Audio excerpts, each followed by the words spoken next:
பிதா சுதன் பரிசுத்தாவியின் பெயராலே ஆமேன். அன்பு தெய்வமே இறைவா, அப்பா, இன்றைய நாளிலே உம்முடைய வாழ்வு தரும் வார்த்தைகளை கேட்க அப்பா உம்முடைய திரு சமூகத்தில் வந்திருக்கக்கூடிய ஒவ்வொரு பிள்ளைகளையும் டிவைன் வாய்ஸ் சேனல் மூலியமாக சந்திப்பதில் மகிழ்ச்சி கொள்கின்றேன். தவமும் ஜெபமும் என்ற தலைப்பில் இன்றைய நாளிலே நாம் எவ்விதமாய் கடவுளிடம் நம்பிக்கை கொண்டிருக்கின்றோம்.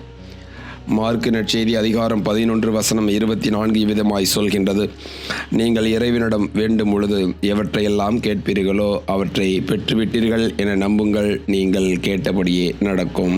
ஆமேன். நாம் எவ்விதமான நம்பிக்கை கொண்டு நம்முடைய ஜெபம் இருக்கின்றது?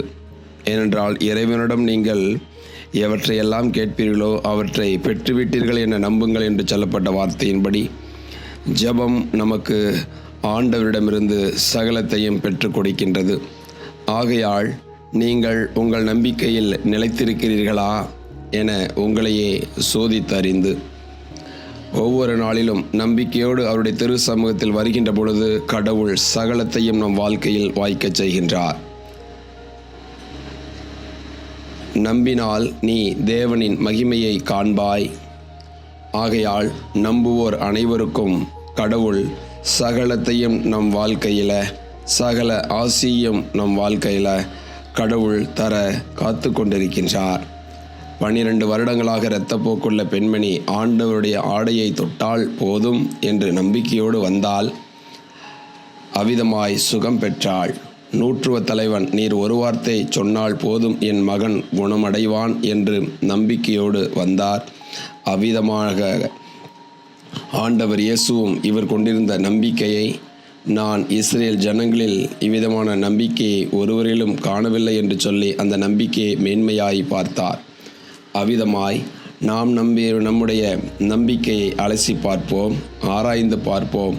எவ்விதமான நம்பிக்கையோடு ஆண்டவருடைய திரு சமூகம் வருகின்றோம். ஆண்டவருடைய திரு சமூகத்தில் நம்பிக்கையோடு நாம் வருகின்ற பொழுது சகலவற்றையும் இந்த மண்ணுலக வாழ்க்கையில் வெற்றி கொள்ள முடியும்.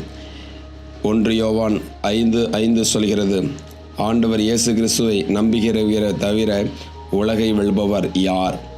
இதோ உலகை வெல்வது உங்கள் நம்பிக்கையே.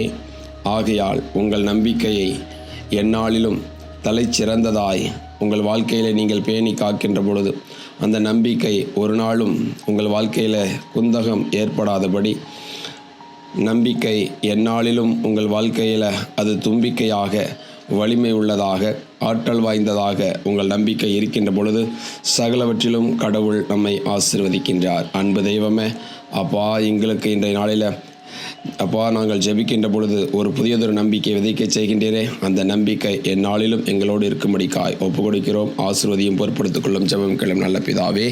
ஆமேன்.